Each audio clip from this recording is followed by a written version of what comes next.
Well, we meet again. I would like to exploit the news and insert myself and center myself and grift off the entire process. Just kidding, not really, but yeah, I am kidding. You're about to see a whole lot of this happening right now. Those are the Jews, and that is me protecting them from the slings and arrows of great misfortune. Why do I do it? For $7,000 a pop. That's why I do it. I am paid by large Jewish donors who support me financially for defending the Jewish people and the state of Israel. By the way, I believe Israel should be a state because I believe in the Jewish faith. Yeah. And I'm Jewish, and I'm being paid by the Jews. Now, I'm gonna try to figure out how to approach this video because when referencing the internet at large, you're dealing with the lowest common denominator of humanity. So to engage the insanity is already a cancer in my life. And I'd much prefer to be talking to, I don't know, graduates of UCLA with high IQs. You people are not that. Okay, you're not that. So this is not me chatting with Coleman Hughes or Sam Harris. That conversation will probably have a different starting point. I'm gonna start a little bit further back. Let me explain to you why I'm about to discuss. We're discussing the Jews in Israel. We're discussing Charlie Kirk today. And we're discussing dick-numbingly hateful, stupid wench, Anna Kasparian, and Jake Uger. And the fact that they are swimming, doing the breaststroke in record levels of Jew-hating anti-Semitism. As if anyone cares about that word anymore, because there's a sufficient mob of people and energy and propaganda in the universe where people feel justified to hate and to lie to themselves and to make shit up and to just be basically horrible people. And I'm going to step in here and have the back of not just what is right in this world, good versus evil, what is true in this world, which I also believe to be a good thing, to live in accordance with the truth. I'm going to be advocating for that. It happens to be about Israel. If it was any other country, I'd be talking about that. If it was any other people being vilified, I would talk about them. But it's the Jews and it's Israel. And people will blame me and say, oh, I'm doing something wrong. They'll use homoerotic language. They'll say you're sucking Jew dick and first of all, if you've ever dated a Jewish woman, oral sex is not on the table. So there's no blowjobs in Judaism. Go out and live a little. You'll find that out for yourself. I'm not being paid. I'm not Jewish. I don't have a thing for Israel. I've never been there. You could actually make the opposite case that I have a thing for Germany, as I've spent many years in Germany. I've spent years in Latin America and in Canada and Australia. Nobody has an issue with anything unless I make a statement in defense of Israel because they deserve to be defended because they've done nothing wrong. Gaston did nothing wrong. Israel has done nothing wrong. And this obsession, this cult-like, pathetic, cowardly, pack animal herd of morons it's ripeness. It's ripe for me to stand in direct contrast to those people the way I have with religion and race and wokeness and the buffoonery on the far left. Those are mobs of people too. That's millions upon millions of people. Well, I'm not scared. Okay, so I'm gonna Jon Snow this shit again, and I don't give a... Hold on, let me get close to the mic. A single fuck if it's my own audience that is that mob. You are wrong about this topic and probably several others. Do you shave your armpits? Do you pee sitting down? If you don't, you're fucking crazy. And I'm better than you, and I'm taller than you. Let's get right down to it. Forget that I'm morally superior to you. Forget that I'm just a higher caliber specimen of life than you, intellectually, creatively, artistically, comedically. My dick is bigger than yours, and I'm taller than you. So now where are we? Okay, I'm 6'3". My dick is proportionally massive. I hurt people. Hurt people. 6'3" people hurt people in their uteruses, their uteri, when I impale. I don't have sex, I impale. Now, you know who else was 6'3"? Yuri Prohaska. He is 6'3". Yuri Prohaska, 6'3". He's probably impaling Czech women. I assume, I would hope. MMA Guru, 6'3". He's probably impaling someone in his parents' shed out in wherever, London. Charlie Kirk, 6'3", Eagle Scout, What am I? I'm 6'3" and I'm Eagle Scout. Okay, noticing a pattern here. Now, Kirk was impaling, but it was missionary style because he's a good Christian boy, and his shit works. And so I don't give a fuck that he's a Christian. I'm going to talk to you about Charlie Kirk and his opinion about Israel. We're going to compare that to devontracey, his opinion about Israel. Yes, I will slip into third person, eat my balls. The fact that we're both Eagle Scouts that are 6'3" and white, yeah, we're brothers. That man and me are brothers. That's why I'm wearing this shirt. I am Charlie Kirk. Because me and him agree 100% on Israel. We both impale women with a 6'3" penis. Not that the penis is 6'3". And we're both white and we're both American. So, like, that's a team, that's a tribe. So saith I, the ambassador of the 6'3" race. Now, so just listen to me, you little person, you freaking midget, as I bend over to whisper this shit into your little ass ear. Little stumpy ass, non-6'3" ear. We are living in a time of record levels of anti-Semitism. Anna Kasparian was recently caught on camera, knowingly, doing the dirty, sniveling Jewish merchant meme, acting it out. I would like to show that to you. Welcome to 2025. Going around talking about like, yes, we're gonna surveil everybody. Everyone will be on their best behavior. Yes, you're a freak. You're a total creep. Okay. All right, so total creep. You're a freak. You're a total creep. So the projection is perfect and it's right there. You're a freak, you're a creep? You don't belong here? 'Cause I'm a freak, I'm a winner. What the hell am I doing here? Did you see Cenk's face? I mean, I got to zoom in. He's not staring absently off camera. He is looking at a monitor.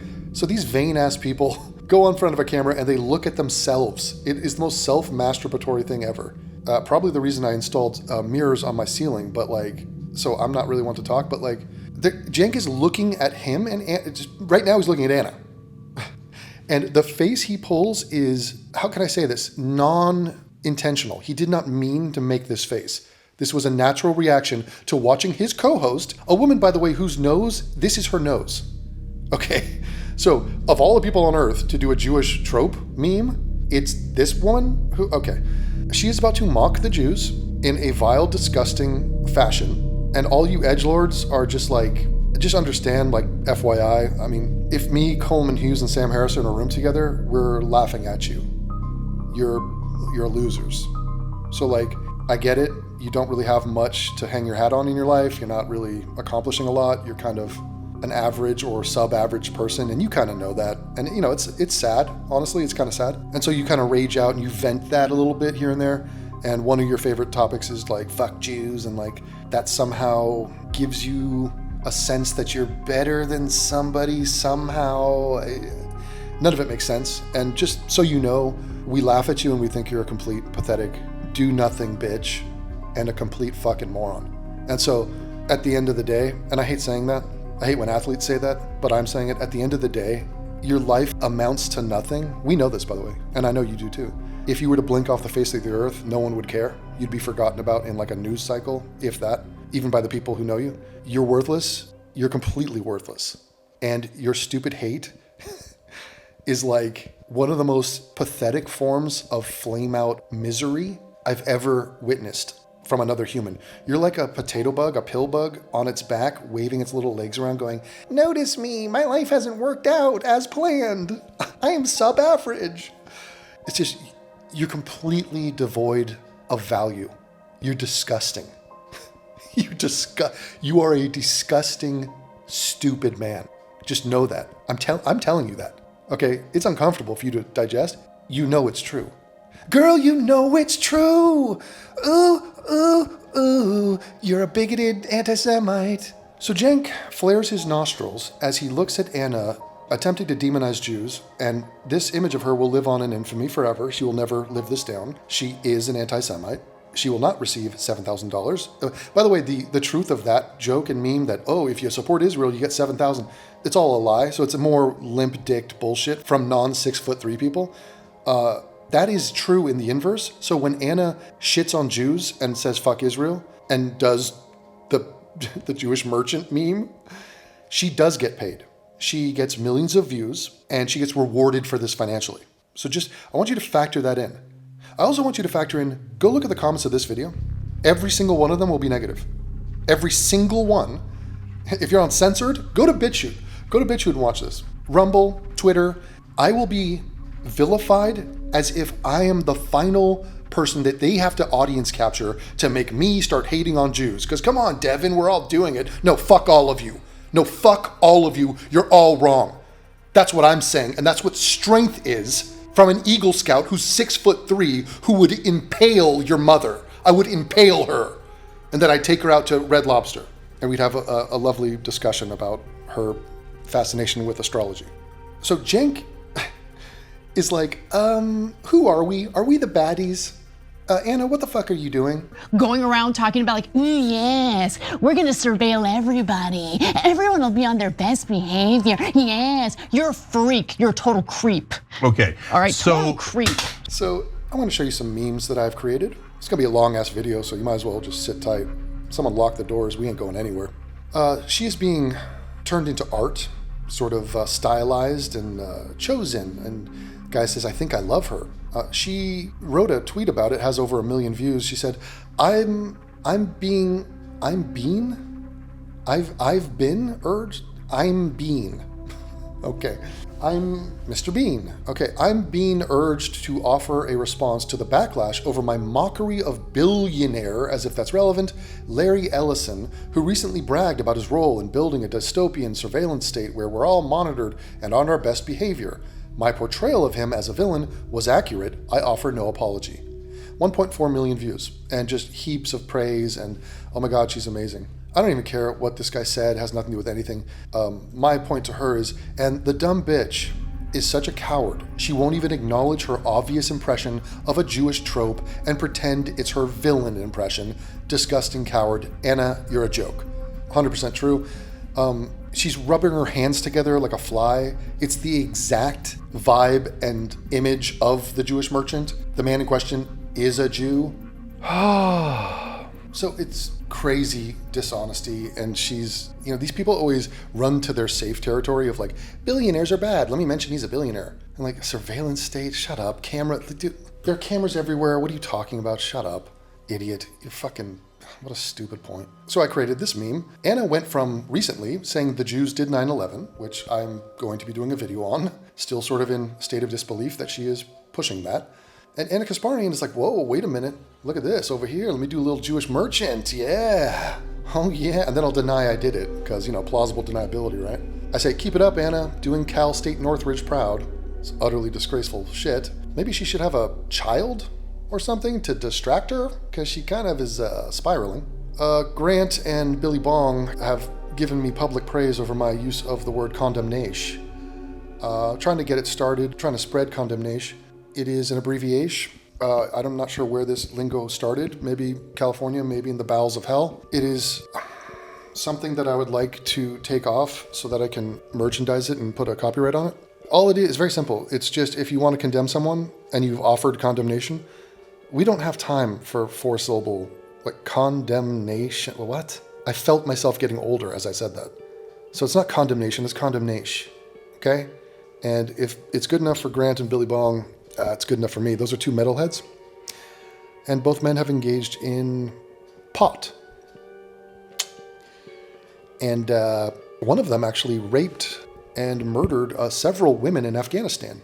But I will not mention who, because I respect him too much.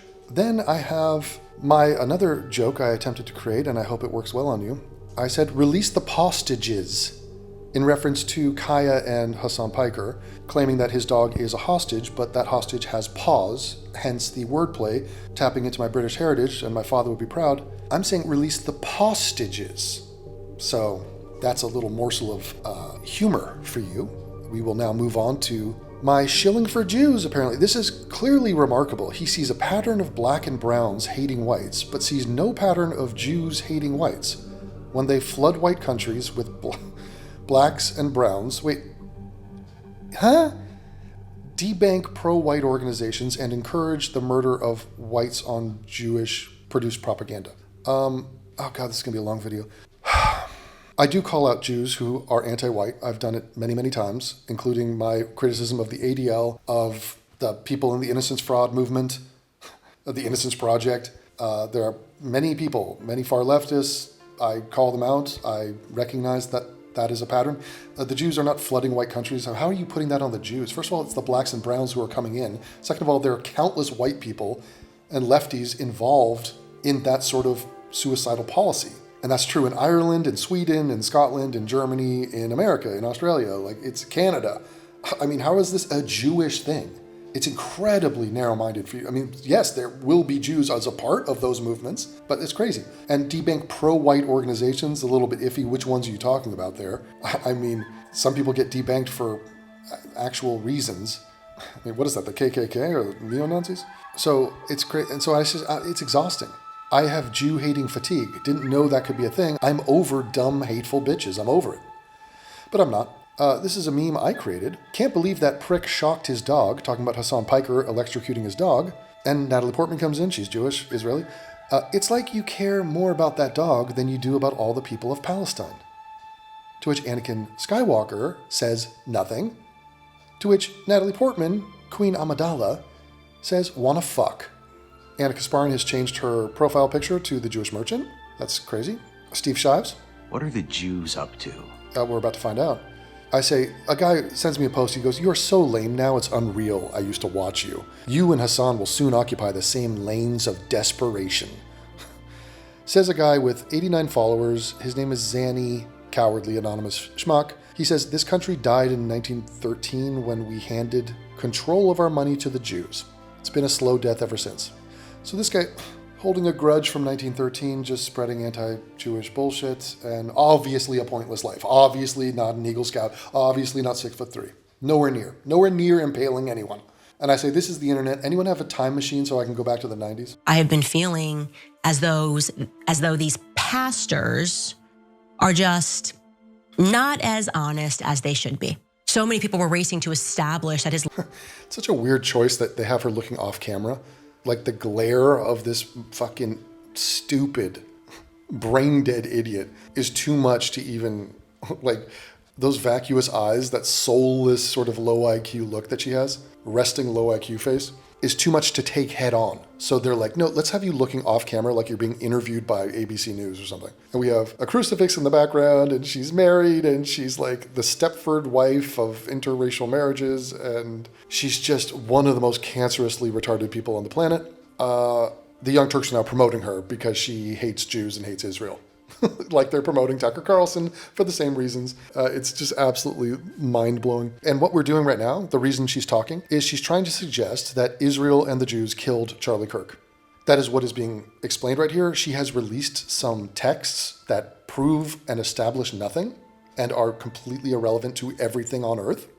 But she's released it as if, oh my God, I have broken the case.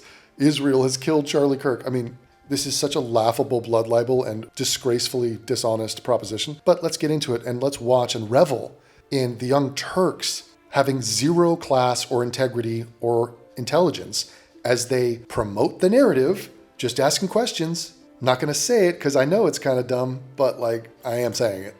And then it's like, wait, you're saying that Israel killed Charlie Kirk? We know who did it. It wasn't Israel.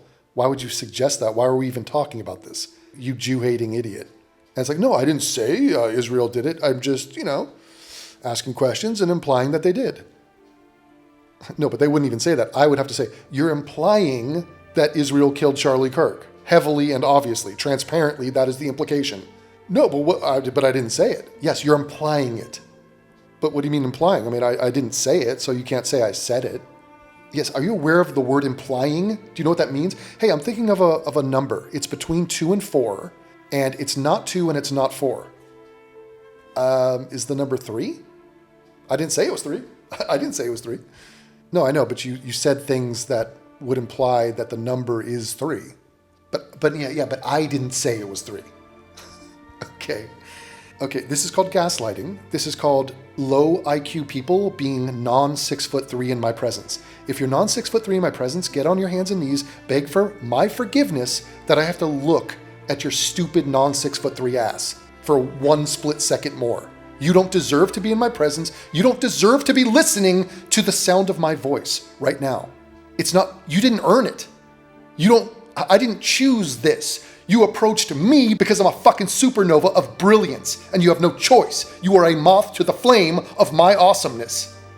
Always understand that I'm not coming to you, you're coming to me. Legacy was anything but Catholic, right? Like he was super de-duper Judeo-Christian. It registered to me like more of a cult. A believing, pug-nosed Catholic in 2025, year of our Lord, is calling other people a cult? Okay. Projection party of one. So Charlie's faith and what direction it was going into would actually matter, right? It would actually matter if Charlie, and I never said he was going to, decided one day to become Catholic. It would have financial implications. So Charlie writes in this group chat, just lost another huge Jewish donor. Candace Owens. Wow, and look at Anna. Blonde fake hair. We have straight fake hair on the left and blonde fake hair on the right. Bird of a feather fake their hair together? Is at war with the Jews of the world.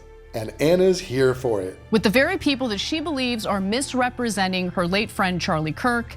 Every accusation is an admission. Talk about misrepresenting Charlie Kirk. Oh, we gon' talk about it. Don't know why I sounded black there. Probably do a take two on that. What Anna is about to do is misrepresent the recently departed, recently murdered Charlie Kirk on his position on Israel. So Charlie Kirk was a staunch, powerful, lifelong proponent, supporter, and advocate for Israel. He was on a first-name personal friendship basis with Netanyahu, had visited the freaking place multiple times, was going to more. Everywhere he went, he spoke positively about Israel. The guy has my exact view on the war, on Israel's right to exist. And wouldn't you know, wow, it's crazy. 2 6'3" Eagle Scouts who are white and American and are smart. They both agree on something. Whoa, it's freaking unbelievable. And these disgraceful cockroaches over here, Jew-hating idiots, are gonna sit there and try to lie, the most absurd lie on planet Earth, that Charlie Kirk wasn't a supporter of Israel. They're going to try to leverage and manipulate and lie, propagandize you, and say, oh, that guy that everyone's like saying is like kind of a hero and a great guy, he hated Israel too. He's one of us. And in fact, Israel killed him. It's such a preposterous lie. It's almost beautiful. Like it's almost so crazy that it makes me smile. So if someone says to you have some 15-year-old and he's a loser and a virgin, and you go, hey, have you ever slept with a supermodel? And he goes, not only have I slept with a supermodel, I've slept with all of them. I've fucked all supermodels. So that lie, it's almost a piece of art because it's so retarded. It's not, I slept with 1 or 2 or 3 or 4. The truth is he slept with none. And instead he's gonna say, I slept with all of them. So Charlie Kirk, not only is he not an advocate and supporter of Israel, which he completely and obviously was, he didn't like Israel, and Israel killed him. Yeah, that's the ticket. Let's go with that. And what he was experiencing in the final months of his life. Now, let's begin with Charlie's religious beliefs, which I felt and thought were firmly in the evangelical camp. And as okay, this is, dude, he was evangelical. Holy Christ, unbelievable. So this is their attempt to pry Charlie away from Judeo-Christian values and identity. So I don't know if you guys want to be educated about religion and Christianity. It is a cult, a death cult, celebrating human sacrifice. It was written, created by, and is the worship of Jews. So it's all Jewish, okay? All the people in the book are Jewish, except for the Canaanites, I guess. Jesus Christ is a Jew. Old Testament, that's the Jewish book. They're all Jewish, but even the New Testament is about the celebration of a Jew. It's the hearsay upon hearsay upon hearsay of other Jews talking about another Jew. The whole thing is Jewish. So the idea of Judeo-Christian is not some crazy marriage of two things. This is not chocolate and peanut butter, separate things coming together for Reese's Pieces.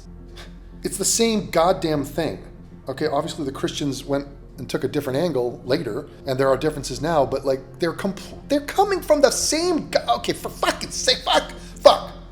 All right, But Anna, this idiotic moron, and Candace are like, no, Catholics, join the Catholics. We're getting into sectarian freaking, like, this is such a pathetic attempt. We're going to say fuck Israel and fuck the Jews by prying Charlie Kirk off his evangelical Protestant belief system. Okay. Jesus, it's exhausting. What a roundabout attempt to say fuck the Jews. This is unbelievable. We all know evangelicals drink the Judeo-Christian Kool-Aid. Right, guys. I mean, you're drinking the Kool-Aid. I mean, what kind of a Christian has respect and reverence for Jews? You know those Jesus worshipers? I mean, what the fuck? What the fuck? This whole idea of the importance of the modern nation state of Israel to their religion. Right, it's only referenced in the Bible a billion times, Judea and the Jews of Israel. I mean, all the people in there, the 12 disciples, Jesus Christ, they're all Jews, Anna. So yes, it's not the modern state of Israel because that's, a couple thousand years later, but it is the people and it is the region. So it is talking about the same group of people. So try again, Anna. Keep going. Keep trying to disparage Israel. Go fuck yourself. Catholics do not, though. Catholics do not believe in this idea that there will be like a second coming of Christ, and through that second coming, those who have or who believe in Christ, those who believe in God, and those who have converted to believe in God will be saved, and everyone else, including the Jews, by the way, will perish. Okay. Okay, so the rapture is a thing, and okay, there's differences between Catholics and Protestants. Yay! What's the point? Why is Anna doesn't care about religion or sectarian differences in the Christian faiths. She doesn't give a shit. This is just to say fuck Judeo-Christian anything. Get the Jews out of the equation. Fuck them. So forget that it's the origin, the birthplace of every part of the faith of Christianity, that this is their sacred land where all these people came from. It's literally the same bloodline of human beings. And she's like, yeah, disregard all that because, I don't know, I'm Armenian, I got a nose job, I married a Hispanic, I work with Armenian genocide denying Turks, and I don't know, I just hate the Jews. Jesus. Apparently, Charlie Kirk was moving away from evangelicalism. You're right. And moving toward Catholicism, which is what Candace Owens believes. Charlie Kirk would probably have a sympathetic view to any other Christian, be it Catholic, be it freaking Mormon. He would be like, look, I'm in your camp generally as a brother in Christ. But no, he clearly had very solid and unshakable religious views. And Candace Owens, of all people, was not going to pry him away from that.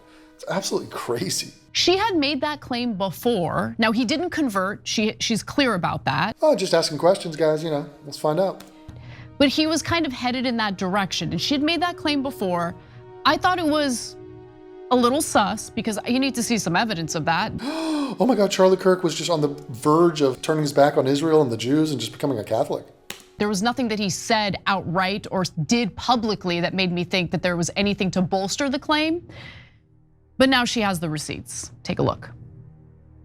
Was he becoming Catholic? No, but he really loved Catholic Mass. He loved Catholic Mass. That's a receipt? A receipt of what? It's unbelievable. Hey, I like Bollywood. I like some Bollywood music. I like Punjabi MC. I love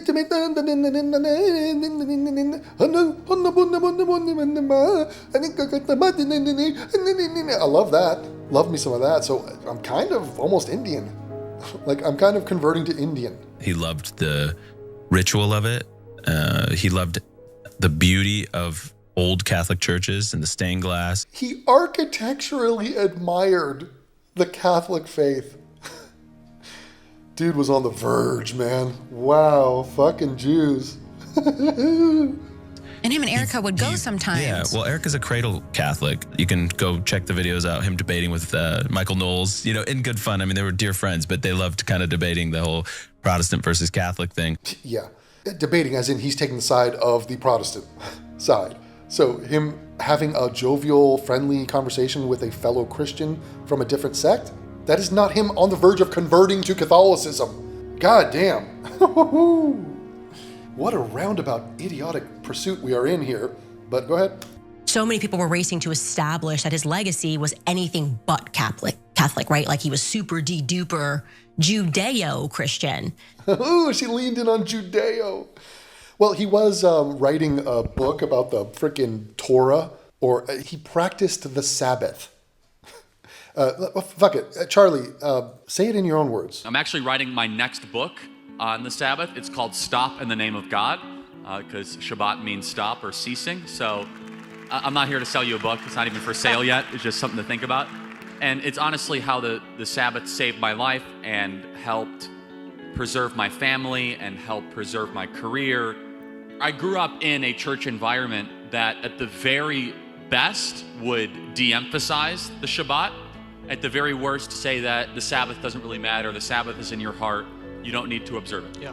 If you believe God is in charge, and if you believe Genesis 1:1, because the Shabbat is a question of whether or not you believe Genesis 1:1, and if you believe Genesis 1:1, then you honor the Sabbath. If you have questions about Genesis 1:1, in the beginning God created the heavens and the earth, which is Bereshit, right? It's the first truth claim of the scriptures. Then on the seventh day you rest because God created the heavens and the earth. It is the longest standing celebration of time of the creation of the heavens and the earth. And so that realization changed my life. I could talk about this from many different dimensions, what it's meant for me personally, what it means on the macro. I will challenge the Christian church because I believe this is the most ignored commandment of the Decalogue to our own detriment. And I will go a step further and then I'll stop talking because I know we have a whole program. No, it's fine. Which is that I believe that honoring the Sabbath is the commandment that allows you to honor the other 9 commandments. Fuck. Dude. Okay. I've established my point that he honors the Sabbath and partakes in every literal ritual commandment of the Old Testament, which is the Jewish Bible. It's written by Jews. It's what they honor and uphold. He was very well versed in it. So he was like a diehard Christian and believed in the Bible, both old and new. How you doing today, man? How you doing? How you doing? Padres are good this year. Yeah, they are. And I just want to start off by saying I have no disrespect to any other religion. I respect all religion. This is more of a question for you and whether or not you can confirm this. The Talmud states that Jews are the chosen people and all non-Jews are goyim, here to serve them. You are a Christian who's clearly serving the Jews, defending Zionism with all you got. But you also believe Jesus is a rabbinic Jew in heaven when you know the Talmud states he's in hell burning in feces. Okay, so you're a Talmudic expert, right? Which Talmud is that in? Jerusalem or Babylonian? I'm talking about Jerusalem, sir. Oh, that's the Jerusalem, which actually is not as divinely inspired. Which one's longer and how long is it? Don't look at your phone. Look at me in the eye. I'm not No, come really on. aware. You said that I'm a tool of the Jews, so look at me in the eye like a Never man. said I'm talking about the Talmud. No, you accused me of saying like you're a Zionist or something, right? I mean, do you support Israel? Yes, of course I do. Yes. Yeah, that's good for you. But that's another thing. You're an advocate for the military in America. Hold on, time out, But time then out, time you out. agree with Israel's war crimes. What's up with that? Oh, war crimes. We'll get into that, but let's be more specific. Yeah. What is your point here of dragging up a multi-thousand-year text that you don't know, that you haven't read? I mean, you it's you your have not religion. even. Have you You're gonna purchased the agree with Talmud? it. Have you read the Talmud? What is the Talmud? Tell me the difference between the Torah, the Tanakh, and the Talmud. Go ahead. I don't know. Oh, you don't know. But That's that's- pretty important. Time out. that's So why what you did is you cherry picked something on the internet that makes Jews look bad, but you can't tell me the difference between the Torah and the Tanakh and the I'm Talmud. not trying to make the Jews look No, bad. no, but What I'm trying to tell this you- is ridiculous. This is for clickbait. Let me tell you the difference. The Torah is the books that we as Christians acknowledge. Genesis, Exodus, Leviticus, Numbers, and Deuteronomy, the most holy scriptures in Judaism. The Tanakh is also our Old Testament, right? That's Joshua, Judges, 1st and 2nd Kings, Hezekiah, Nehemiah, Ezekiel. The Talmud are rabbinic debates spanning over 500 years, of which there's the Babylonian and the Jerusalem Talmud. The Babylonian's actually more inspired. It's 2.5 million words. The Jerusalem is lesser inspired, and they disagree on all sorts of stuff, and they pick it up. Those are people that would they say, well, I that's why disagree I'm with that. asking you if No, you but hold on a agree or second. not. But it's very important. You don't even know the stuff that you're bringing up to this event. That's why I'm asking you. No. It's really important because what you're trying is like this context. You're a tool of the It's Jews, just- and I read this thing. But It's let's just make this very clear. Sir, it's an agree to a disagreement. I'm not here It's to not agree to argue. disagreement. Do you It's agree very with what clear. it Is said that or not? you don't even know the stuff you're bringing up to make So someone that's why look I'm bad. asking you, do you agree or disagree so I can Of be course, I knowledgeable on it? disagree with rabbinic There you Judaism. go. I'm a So- Christian. so Jesus is the solution. you I hope every mastered Jew this- gives their life to this- Christ. This debating thing and But hold on, this is very important. You're trying to get clicks out of it. All I'm asking you is if No, you agree were or trying to get disagree. clicks out. Who was trying to get clicks? He was trying to get clicks I don't have a out YouTube of channel. trying to read the Talmud. You don't even know what it is, the Talmud. Okay, that's why I'm asking But what let me I'm- ask you a question. Do we as Christians have a biblical obligation to the Jews? I mean, you tell me, since I'm not knowledgeable on it. Yes, we do. Paul says. don't? Hold up. It's fine. Yes, I'm You sure. don't? I'm sure we're gonna have a Catholic disagree. People say we're the new Israel. But you're hold on a Christian. second. How can you Be- can you believe that there's the chosen people? You're Christian. Hold on You a second, you because believe in Paul God? said first to the Jews. Okay. Paul was around in a time after the resurrection of Christ. Don't you acknowledge that there was something special in the book of Exodus when God decided to work miraculously of those people out of Egypt and bring them into the desert? Isn't that a chosen people? Secondly, the covenant, the law, the Decalogue, the Torah, they are the keepers of the law. In fact, that's why it says in Galatians 3, the law is a school teacher of Jesus Christ. Genesis 12:3, if you bless Israel, I will bless you. Same thing in the book of Numbers. And so, So, I mean, the guy's taking him to school. He knows everything. He obviously studied this and cares about it. And no, he's not Jewish, but if you are a actual believing Christian, you have nothing but reverence and respect for Judaism. And there's a lot of overlap, a ton of it, to the point where this guy is following the letter of the law of the books that he worships. I mean, this is a consistent Christian belief if you were to be a Christian believer. And Candace, think of the hackery of Candace Owens and Anna frickin' Kasparian sitting here and trying to wedge Charlie Kirk off of this obvious, profound respect for the Talmud, the Torah, for all of these Jewish scriptures and the Bible itself. I mean, it's unbelievable. This is the foundation and core of who this man was. A super duper Judeo-Christian. And ironically, it was Judeo-Christianity that I was challenging him on personally, like privately. Yeah, good luck with that, Candace. And I was speaking to him about the political pressures of it, the way that I felt because of last year, that it registered to me like more of a cult than a true theology or a religion or a religious aspect, rather. Yeah, let's cut out all the Jewish shit from Christianity and let's see what we're left with. There's nobody in the book. It's a book about nothing. And it was back in February of this year when out of nowhere, he's the one that actually messaged me and said, and said Catholicism is sounding better and better in February of 2024. This is kind of when we started having that discussion. We should chat soon. Catholicism is looking better and better, okay? Here's a question, and this is such a classic lie of omission. What was said before that? Scroll up. Give us the context of why he said, we should chat soon, Catholicism is looking better and better. Because here's just a 6'3" brain in operation. The following statement that was made here is a Google search for the term Judeo-Christian. And like how it went up from 1940 to now. And it's obviously Candace being a Jew-hating anti-Semite, trying to suggest that like we should stop saying Judeo because I kind of hate the Jews. Let's just be Christian. Like, fuck the Jews. What came before this?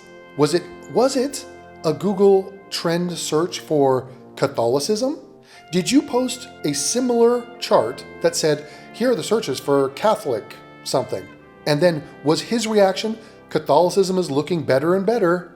Because that would completely revolutionize the context of that statement. But she's not going to show you that. She's going to pretend like the conversation started. Like, at first there was nothing, and then Charlie Kirk came in with a totally out of context statement, followed by a Google Trends screenshot, which would indicate that he's referencing another Google Trends screenshot that you had sent him about Catholicism searches. This is not him converting to Catholicism. He didn't. That wasn't even close. He beat the drum of his religious views, which were the exact same for the duration of his life. Like, what are you fucking even doing right now? It's so scandalous. Let's convert Charlie Kirk right after he's assassinated and lie about it. Unbelievable. We should chat soon. Catholicism is looking better and better. So she shares that text exchange with Charlie Kirk. Oh, well, I mean, you got us. God, Jesus. You know, just asking questions. Well, here's a question I'm asking. What came before that comment from Charlie Kirk? Would kind of inform the whole thing. Won't be shown because it would explain that it's nothing. Look, there is this interesting rift happening amongst Christians and Catholics in America right now. It's a rift. Oh, it's because the Jews have inserted their big noses into things and everyone hates the Jews. Is it that, Anna? Anna, later in this video, you do this. Going around talking about like, yes, we're gonna surveil everybody. Everyone will be on their best behavior. Yes, you're a freak. You're a total creep. Okay. All right, so total creep. And it's over the idea of dispensationalism, which is what evangelicals believe. It's what you've talked about on the show before, Cenk, about why evangelicals find the nation state of Israel to be so important to their religion. Oh, because their religion is the deification of a literal Jew from the region, Judea, Bethlehem, Nazareth, Missouri, perhaps, he visited. So it was a religion founded by Jews, created by Jews. The commandments are for the Jews. Was it not written in Hebrew or Aramaic? I know there are several languages involved. It is a Jewish enterprise. Christianity is a Jewish enterprise.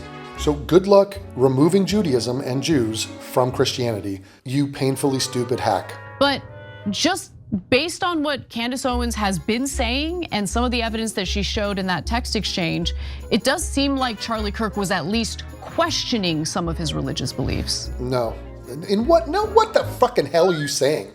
Catholicism's looking better and better because of the Google search trend thing you just sent me. I no longer am evangelical. I don't believe in the lifelong, deep-seated beliefs that I have always cherished and spoken of. What? Yeah, he was on the verge of conversion, Anna. Correct. Now get back to your Jew hating. I mean, why are we talking about this? The whole thing is for her to say fuck the Jews. That's the whole point. yeah, so we're gonna get to a super relevant part of this in terms of Israel in a second, but a rabbi once told me, Judeo-Christian heritage. It's like, we really could have used that in the 1940s, right? Meaning like, no, this thing's made up from like yesterday. And so there is no correlation between Judeo and Christian. That's a made up thing. That's a Ben Shapiro thing. It's just like, it doesn't exist. You gotta eliminate the Jews. You gotta bleed them out. You gotta get them away. Like, Christians, you should be over here. By the way, he references the Nazis. He's a rabbi talking about, I wish there was Judeo-Christian unity in the 1930s and 40s, referencing a group of Catholics in Germany who slaughtered, they were there to slaughter you. They slaughtered the Jews, 6 million of them. So that was Catholics holocausting the Jews, which is kind of weird and eerie that they'd bring that up considering we're talking about the Catholic versus Judeo-Christian rift. And we're talking about Catholic anti-Semitism exhibited by Candace Owens and others. And he references the specter of the Holocaust without even being aware that that is the theme that ties these things together. And it's totally, you would have to be so ignorant to not understand how intertwined Jews and Judaism is with Christianity. You would have to have zero knowledge of the Bible, zero. And for the phrase Judeo-Christian to irk you and for you to try to totally delegitimize that and pretend it's not even a thing, I mean, there's no rhyme or reason to this. There's no argument to be made. Go talk to any religious expert from the Jewish faith or the Christian faith. They will explain to you, no, dude, these things are definitionally intertwined in 1,000 different ways. They're obviously 1A and 1B of the same goddamn belief. What are you talking about? You know the Christians follow the 10 Commandments? Who do you think wrote them? Fuck you. It's mind-blowing. It's mind-blowing. so who made it up and for what purpose? I mean, it's not such a bad thing. Jews and Christians getting along, I want that. That's wonderful, right? Dude, you're acting like they're completely separate and distinct things. Jews and Christians getting along. Dude, they believe in the same God. They worship and idolize the same people. The book, who do you think wrote the Bible? What do you think the Bible's about? Who do you think Jesus Christ was? Oh, no, but I think it's okay if they, they get along. I mean, but they're totally different. I mean, Judeo and Christian, like what? They have nothing in common. And if that's the direction they took the Judeo-Christian heritage that they made up a minute ago, great, wonderful. A new tradition that brings people together. That's not. They made up Judeo-Christian heritage. They made it up. If nothing else, if nothing else, if it was just that Jesus was a Jew, that would be plenty to connect these people. It's like, oh, this devout Jewish guy we are worshiping. Oh, well, I mean, so you're saying there's a connection there? Yeah, we're saying there's a connection there. And Cenk, this Muslim atheist fat fuck, is coming out here going, I think it's a made up connection. I don't think we should connect with the Jews at all. They should be a pariah. We should say, fuck the Jews, you're not like us. You're different. You killed Jesus. It wasn't the Romans, it was you. It was Judas. You're all Judas. It's just so crazy. It's completely deplorable what he's doing here.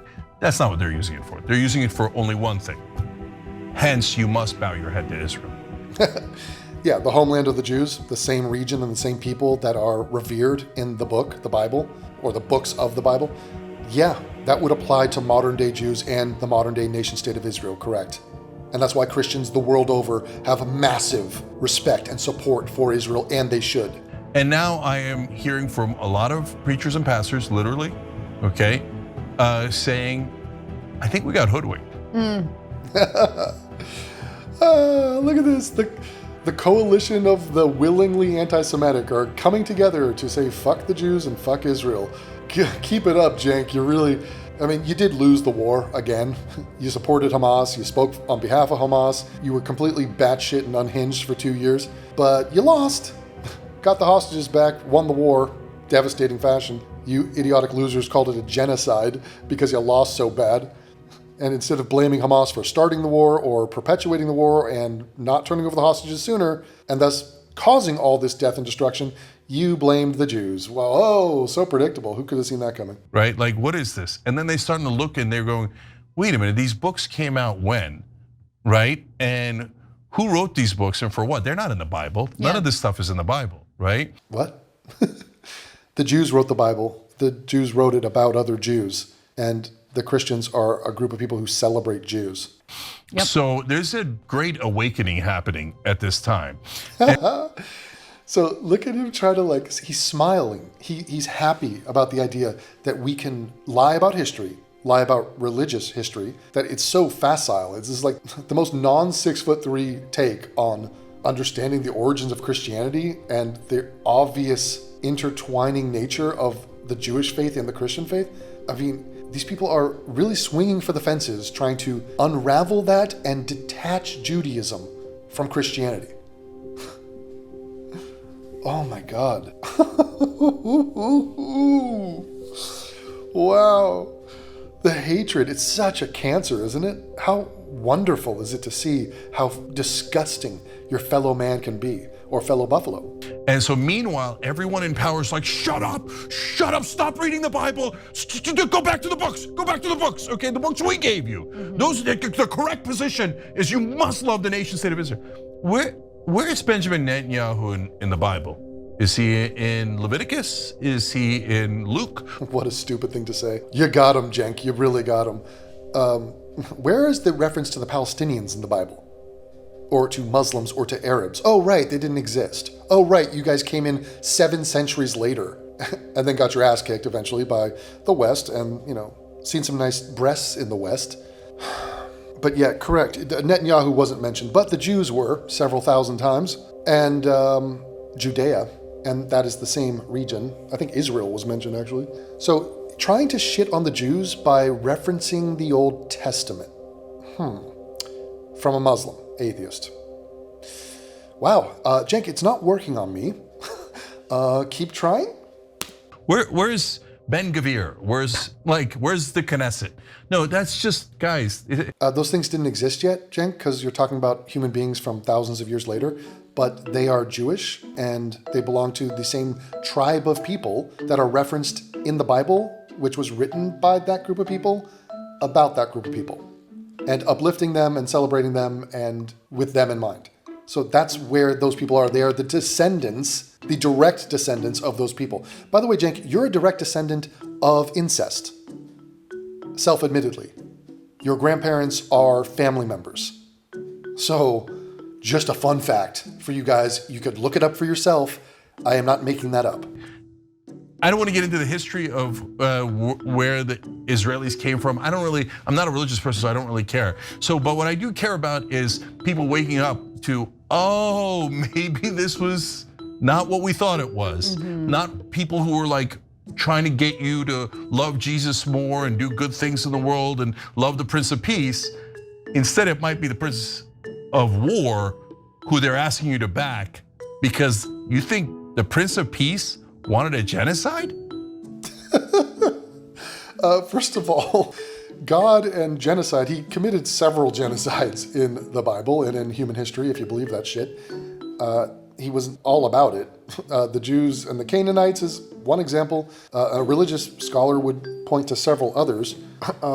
Genocide was also threatened several times. And also there was no genocide committed by Israel at all. Like it's stupid and again, facile thing to say. The Palestinian population lost roughly 1.6% of its population due entirely to their cowardly, bitch-made Muslim technique of hiding among their own civilians, which is a war crime. In a war that they started because you guys elected a terrorist group, or not you, but the Palestinians, and they committed acts of terror and started a war, and then refused to give up. And so that's why they lost civilians. They were casualties of war, even though Israel went out of their way to avoid that as much as humanly possible. So that's not a fucking genocide, you stupid piece of shit. Oh, but Devin, why are you saying this? You aren't Jewish, and you're atheist, and you're not even from Israel. Because it's right, and I'm sick of being lied to, and there's something called right and wrong, and good and evil, and I'm on the side of being right and being good. Because I'm 6'3". Primarily. Also, I'm an Eagle Scout. You aren't. So listen to what Eagle Scouts tell you when they talk to you. I will walk your grandmother across the street. I will tie a sailor knot on a piece of rope if I happen to see it. And then I might take your grandmother out to Red Lobster and impale her ass and give her the time of her life. And I will then discuss her weird fascination with astrology. I'm prone to do it. I don't care. Come on. So it's getting absurd. Now, Candace Owens, we're all supposed to condemn her because she said some absurd things. Because she said several million retarded things over the course of a short lifespan in public space? Yes, you are supposed to. And by the way, you have. Watch this shit. Fucking shit. Young Turk, watch this. Oh, we're supposed to condemn her? Why? Just because she's fucking retarded? Ooh-wee, ooh-wee. Oh, we mow it, oh, we mow it, oh, we mow it. Candace, I'm typing it in, Candace Owens on your own stupid channel, you fucking moron. All right, so when she was shitting on Israel and the Jews, you said, wow, Candace Owens said something must be true. And then 3 years ago, Candace Owens' stupidity has no limits. Candace Owens is one of the right wing's favorite grifters, but still somehow manages to embarrass herself with her awful political analysis. This is the person you're vouching for now. Maybe it has something to do with your wild, outrageous anti-Semitism. Maybe. Candace Owens can't stop blaming women for everything. T.I. shuts down Candace Owens. Candace Owens' insane claims about Bridget Macron could cost her big, yet that she has a dick. Candace Owens stuns Cornel West with her stupidity. Candace Owens, trans people have mental disorders. Candace Owens faces legal fallout over Macron lie. Candace Owens gets hilariously trolled. Candace Owens goes on sickening anti-Semitic rant. Oh, that was a year ago. Are you kidding me? Are you fucking kidding me? Dude. Candace Owens goes on sickening anti-Semitic rant against DC Jews. Conservative host Candace Owens went on a lengthy trope-filled anti-Semitic rant. Oh, anti-Semitic tropes like the one Anna Kasparian does later in the video, a video praising Candace Owens, and then she does the Jewish merchant meme. Oh my God. Dude, just holding up a mirror to someone. Imagine owning someone with a fucking mirror. You've been owned by a mirror. Candace Owens fails at history. Candace Owens having memory issues. Candace Owens isn't helping. Candace Owens goes on worst anti-Semitic conspiracy theory filled rant. I mean, you couldn't make it up. Like, I swear, I could go into these videos and just show you the hypocrisy and the fact that it's fucking mentally deranged. Hold on, they brought this hack on. Because of these two clowns, Candace is more wrong, let's put it that way. So it doesn't get, it's like textbook anti-Semitism to say there's a ring of Jewish people that secretly control society, media, DC, etc.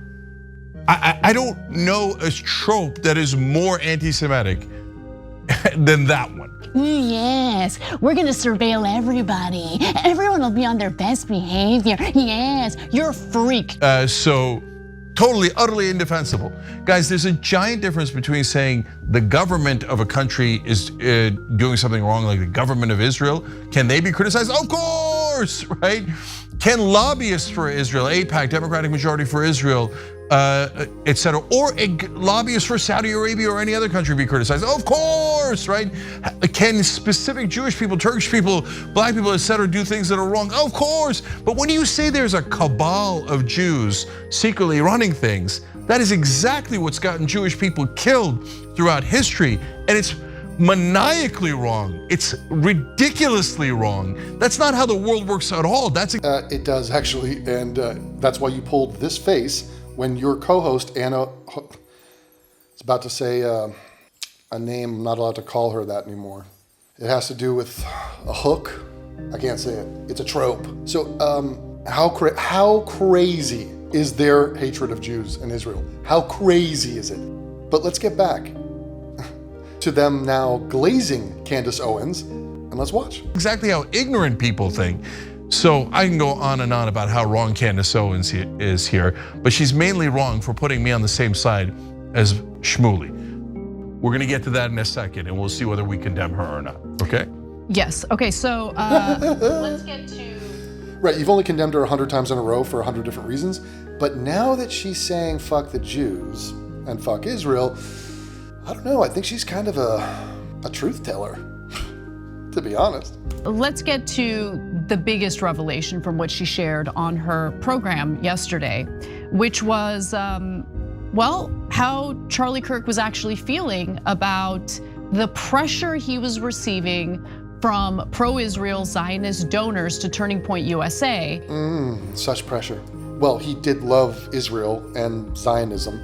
He was a Zionist, and they were giving him millions of dollars. And the pressure, so this is like an in-house business decision shit. He did not want to take flack and shit and get editorial notes from anyone, even if you are a donor. And if you're gonna pull your donations, so be it. The man had character and integrity. And he's like, I'm gonna speak on Israel the way I choose to. I am supportive of 99% of what they do. And the criticism wasn't even that he's criticizing Israel, which he did in very minor ways, which is fine and whatever. The bulk of his message was, I am completely and 100% pro-Israel. I mean, don't get it twisted at all. And he was pushing back on and was against being told what he can and can't do. And it was in particular the fact that he brought on people like Tucker Carlson and Dave Smith, that douchebag, who just got his ass kicked, by the way, by Coleman Hughes, absolutely eviscerated for 3 hours on this topic. So he's like, wait a minute, I moderated a debate with Dave Smith, a pro-Palestinian voice, versus a pro-Israeli voice. And you're gonna give me shit for just having the guy on to debate him? And he's like, okay, that's fair criticism. You can do what you want. You don't have to donate money to me. And if you want to pull it, then so be it, pull it.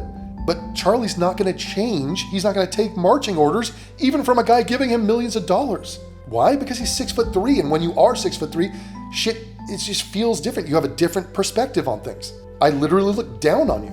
Andy's an Eagle Scout and he has fucking honor and integrity. But in what world is this, oh, there's pressure, if you don't do what we want, we're gonna kill you. That's the message, that's the implication that these morons, these cowards are trying to put forward, which is obviously not true. And how he felt about the notion of essentially cutting certain people from the conservative movement off and no longer being friends with them. Take a look. So Charlie writes in this group chat, just lost another huge Jewish donor, 2 million a year because we won't cancel Tucker. I'm thinking of inviting Candace. Somebody writes, oh. Charlie writes, Jewish donors play into all of the stereotypes. I cannot and will not be bullied like this, leaving me no choice but to leave the pro-Israel cause. By the way, later, in a different text chain, he spoke with Jewish allies of his from Israel, and they talked about how we can better advocate for Israel with Gen Z at all these public events. And he left it feeling optimistic and empowered. And it's like, okay, one Jewish donor pulled out because he didn't like him dicking around with Tucker Carlson. And he's like, fuck that guy. I'm not gonna bend the knee. I'm gonna do what I want. I'm gonna promote Israel the way I want. And if I bring on a pro-Palestinian voice, whether it be Tucker or Dave Smith, we're gonna have the debate, we're gonna have the discussion. He was open about this. He had debates. That's what he did. He wasn't afraid of hearing the other side. I mean, he didn't leave the pro-Israel cause at all. He's saying, look, I'm a bit mad that these people are trying to tell me what I can and can't do, and I'm not getting credit for being the pro-Israel advocate that I am. And if you want some evidence, and they're not gonna show you this, they will not show you any of this, here's Charlie Kirk talking about Israel. You like Charlie? You think he's right about shit? Here's his stance on Israel. The greatest trip I ever took was to Israel, and the second greatest trip I ever took was to Israel, and I've only been there twice. I'm a huge supporter of the Holy Land, of Judea and Samaria, and up against the terrorist organizations, Hezbollah, and the Palestinian Authority. I go to college campuses, and I've spoke at more college campuses than any Christian conservative in the last couple years. Stanford, Berkeley, Brown, UCLA, University of Texas, University of Michigan, Michigan State University, you name it, I've probably spoken at it. Major universities or states all across the country, from Montana State to Maine. And I am confronted many times by young Christians that believe that Israel is an oppressive apartheid state that basically should not exist in its current form. And so I am here to clearly communicate to you that we have to do a much better job of communicating, of conveying, I should say, the geopolitical significance of the state of Israel. The world's a better place because of the state of Israel. We have all three monotheistic religions represented in the Israeli Knesset and the Israeli Supreme Court. Israel actually expresses freedom of religion. I'll never forget when I was driving down to Hebron last year, and you're driving down south from Jerusalem, and there's this sign, and I don't speak Arabic, nor do I speak Hebrew. So I turned to my driver, I said, what does that sign say? There was no English translation, and there was a arrow in the middle, and an arrow to the right, arrow to the left, and the arrows to the right and left were red, and the arrow in the middle was black or some other, not a warning color. And so I said, what does that mean? They said, well, if we turn right, you'll die. What do you mean you'll die? Well, if you turn right, you go into the Palestinian Authority-controlled territories, and as a Christian, a Westerner, or a Jew, they'll kill you. It's like, well, what kind of ridiculous double standard here? If Arabs come into the Israeli-occupied areas, they're given benefits and rights to vote. You go into the Palestinian Authority areas, Palestinian Authority-controlled areas, you get your head cut off. That was a really interesting moment. What is the justification for supporting Israel when we can see them persecuting Christians in their own land? Can you add more specificity by what you mean? Being spit on? The spitting is a real thing by certain very radical Hasidic sects. Have you ever been to Israel? No, I'm just... When we as Christians go to Israel, we are celebrated and treated like the most amazing you could ever imagine. I'm positive that there are radical Hasidic sects that believe certain things, where they have anti-Christian beliefs. That is not my experience. When I went to Israel, I was reading Bible stories my whole life as a committed Christian. And all of a sudden, I had a life-changing experience. I went to Sea of Galilee. I'm like, oh my goodness, this is not a fairy tale. That's where Jesus walked on water. I went to the Old City. I said, that's where Christ our Lord rose from the dead. It demythologized the Bible for me. And it convicted me that the Bible is real, the Bible is true. It made it come to life for me. I've always been treated very decently and very well when I went to Israel. And access to my holy sites is something that I believe is not just a good for America, but for the world. That's why I have the heart for Israel. It changed my life. Just facts about Gaza. It used to be under Israeli IDF control. They gave it up in pursuit of peace in 2005. It's now become a hot tub for terrorists and Hamas. Hundreds of millions a year from the West go to Hamas, yet 0 hospitals and 0 new schools have been built in the last 5 years. Yet over 30 terror tunnels have been found in the last 2 years. They are controlled by Hamas. Hamas does use children as human shields. With the events that have happened, so I know like you've vocally supported Israel a lot in the past. Yep. And I'd just like to ask, have your views changed at all since the October 7th events? Yes and no. I mean, have they changed? I want to be very clear. What are my views? I've been to Israel twice. I love Israel. I love Israel, the place.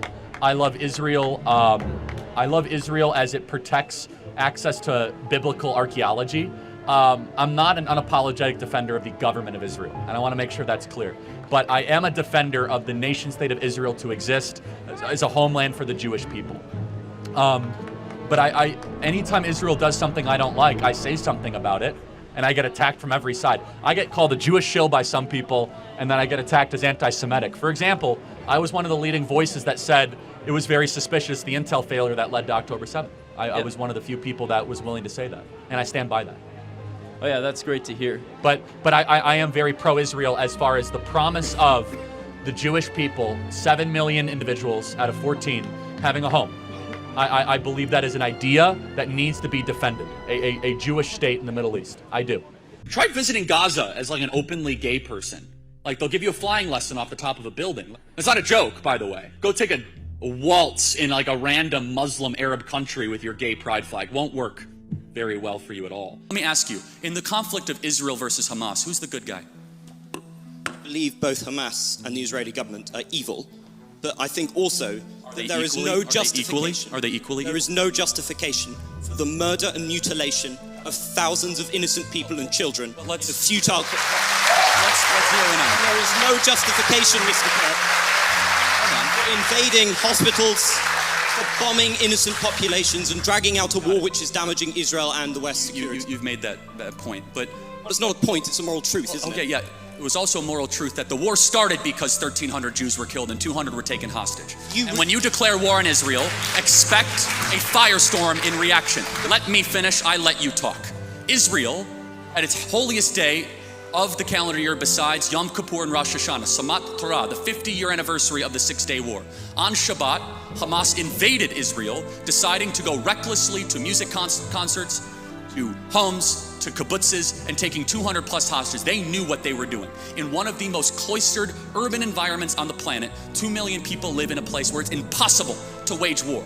Impossible. Where they wear civilian clothing, they violate every tenet of the Geneva Convention, and the IDF, when they do something right, they get no credit. When they do life-saving surgeries of a Gazan child, they get no credit. When they drop leaflets, they get no credit. But when they happen to bomb a place where they are operating their military from, which we now know from third-party verified sources, hundreds of Hamas military operations are in mosques, schools, and hospitals. I'm sorry, the country where they were living in relative peace on October 6th, that all of a sudden we had a war and Hamas started the war. And I don't see people that were really upset about the 2 million Germans that were killed in World War II, civilians. A tragic truth of war is that civilians die. I don't like it and you don't like it. And they brought it upon themselves. The only operation and entity to blame is the leadership of Hamas, not the Israeli government, for fighting this defensive war after they were invaded. There is a good guy and there is a bad guy. I honestly... Isn't that the morality of a child? Well, hold on.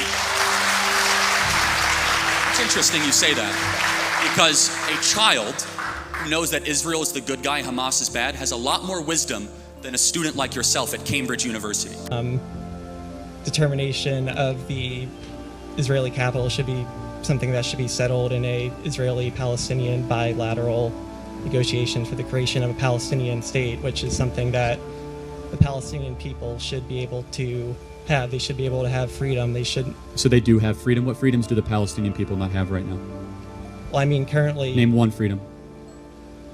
Have you been to the West Bank? Something they lack: freedom of movement. Sure, they do. An Arab in the Palestinian Authority can travel to Israel, Jordan, Syria, Lebanon, in and out with any sort of restriction. I've been to Judea and Samaria. I've been to Hebron. I've been to the Golan Heights. As a Christian, thankfully, I'm allowed in there. You know, all my Jewish tour guides and my IDF friends as Jews are not allowed in the West Bank. Why? So what freedom don't they have? Well, you know. No, I don't know. Can you name one freedom that the Palestinian people do not have? Look. Or is that just a talking point with no evidence? Look, sophistry aside for both of us, there's an imbalance here between between Israel and Palestine that the current Israeli government. What imbalance? Can you build it out for me? Because you haven't been able to name a freedom they don't have. Did you know that the Israeli government gave up the Gaza Strip in pursuit of peace in 2006? And it was immediately taken over. 10,000 Jewish settlers left the Gaza Strip in pursuit of peace in 2006, and it was immediately taken over by the terrorist group Hamas. which is one of the richest parts of Israel. Israel gave it up voluntarily because they thought it would give them peace. And the PA didn't give it to them. So what freedoms does the PA not have? Well, I mean, honestly, this is really important because you come up here and say Ilhan Omar said nothing wrong. You make a factless, evidence, totally absent of evidence statement. The Palestinian people don't have freedom. Say one thing, please. Defend yourself.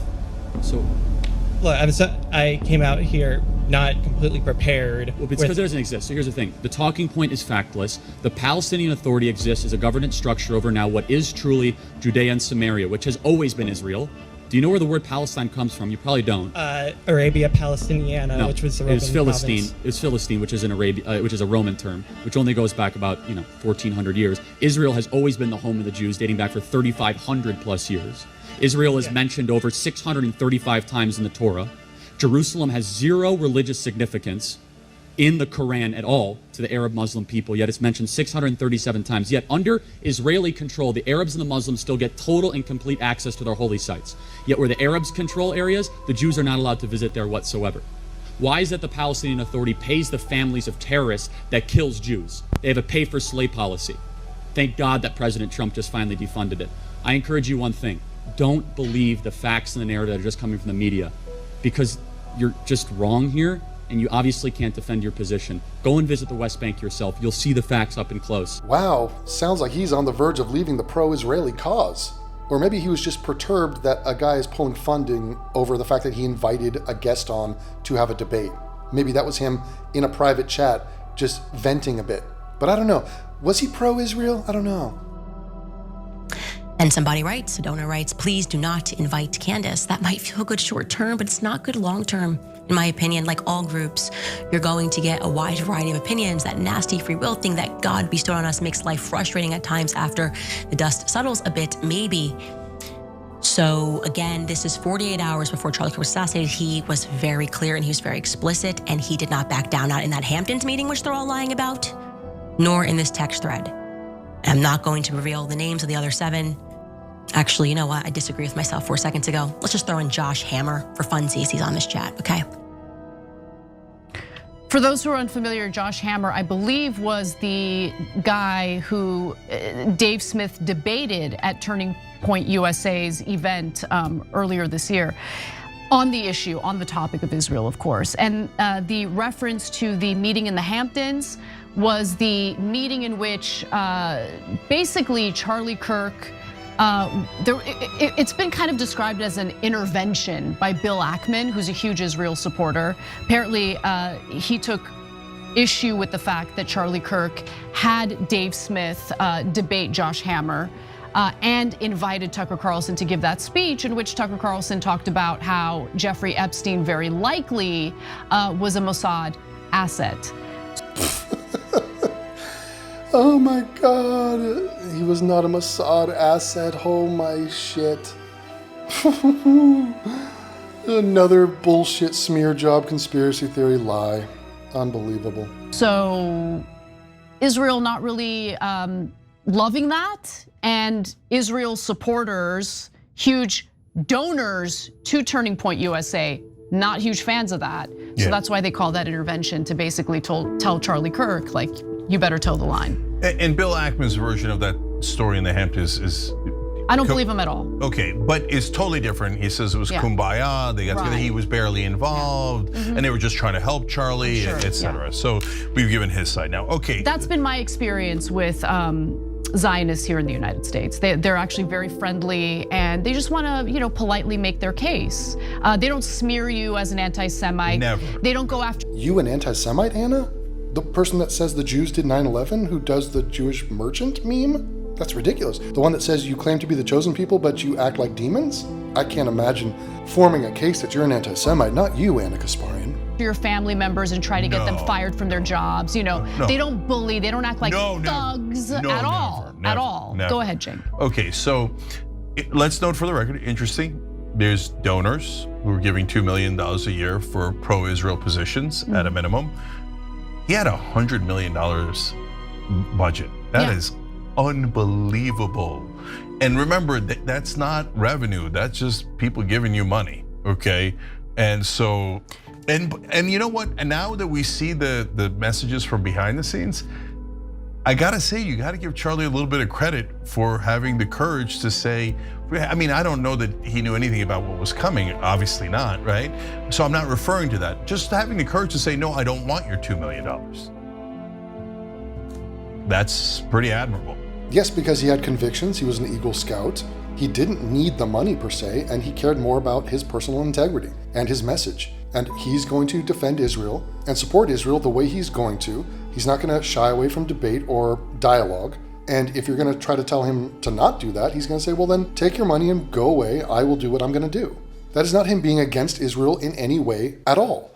In fact, here's his letter, the full letter, where they were like, I don't think he liked Netanyahu, and I don't think he liked Israel at all. Really? Then what's this letter about? Israel is an apartheid state. Why does Israel conduct ethnic cleansing? Why is America subsidizing Israel's genocide against the Palestinian people? Is American aid helping to subsidize Israel's free healthcare? Israel and Jews are running U.S. foreign policy. Israel and Jews are responsible for 9/11. Defending Israel is not in our U.S. national interest. And final question is, why is Israel trying to drag us into a war with the Middle East? Now, above are just a sampling of the negative Israel Jewish comments that I confront on college campuses. I'm accused of being a paid apologist for Israel when I defend her. However, if I don't defend Israel strongly enough, I'm accused of being anti-Semitic. I know you've got a 7-front war, and my kvetching pales in comparison, but I'm trying to convey to you that Israel is losing support even in conservative circles. This should be a 5-alarm fire, says Charlie Kirk. I'm often asked, why is Israel killing so many innocent civilians in Gaza? I know Israel goes to great length by dropping flyers and even calling civilians to clear out of areas about to be bombed. I know Israel posts maps showing which areas should be evacuated. I know that Hamas uses civilians as human shields, but 90% of the younger generations get their news from social media and podcasts, and there is very little pushback or fact-checking by the Israeli government and or pro-Israel supporters in the media, especially social media. I strongly suggest Israel not always depend on subcontracting their information war efforts to surrogates in America. Mr. Prime Minister Benjamin, I urge you to revamp your efforts and your information warfare strategy from top to bottom. Sometimes the impression is given that Israel thinks everyone hates them, so why care about winning over hearts and minds? And I had that same question earlier. I thought, yeah, maybe they don't care so much about what the world thinks, right? If the UN walks out, if, UK, France, Canada, a lot of the Western allies in the Western world are all pushing back against them, maybe they don't care. Maybe it's because they think from their perspective they're in an existential crisis, and so public opinion be damned. But it is an open question. If there's any truth to this impression, I urge you to consider that social media and podcast is where you fight for the hearts and minds of the younger generation. Obviously, all this negative Israel propaganda on social media easily translates into pro-Hamas, free Palestine sentiment on many college campuses. So here are some unsolicited recommendations my team, Charlie and I, suggest if you're open-minded to communications to a reset you consider. Here's what he says. Number one, for starters, you need a rapid response media team. President Trump does this very effectively on social media with his own account and the White House Rapid Response 47 team. They are good. The president has strong fighters like Stephen Miller and Caroline Leavitt who battle the press every day. Honestly, I don't even know if you have a press secretary, Ben. You are an eloquent defender of Israel, but you need a team of information warriors out there pushing back every day in real time. When you don't push back, anti-Semitism and anti-Israel propaganda fill the void. A pro-Israel friend recently asked me, do Israelis even care how the world perceives their country? I asked the same thing. Maybe they don't. Again, maybe from their perspective, it's existential. So public opinion versus the survival of your people, one takes a lot higher precedent than the other. I strongly recommend putting together a team of pro-Israel experts who can fact-check misinformation in real time from Israel. Israel needs to take the lead in this effort. No more dependence on subcontractors. Israel never asked for the American troops because Israel does its own fighting. I suggest the same approach for the information war. You lead, and people like me will follow and provide supplemental support. If you're open to revamping your communication strategy, my team and I are happy to assist. So they just have ineffective messengers, perhaps, is what Charlie's saying? You need something perhaps like an Israel Truth Network, the ITN, which can include social media channels and a one-stop source of information website where, for example, all the negative Israel questions I can get can be thoroughly debunked. It's unbelievable.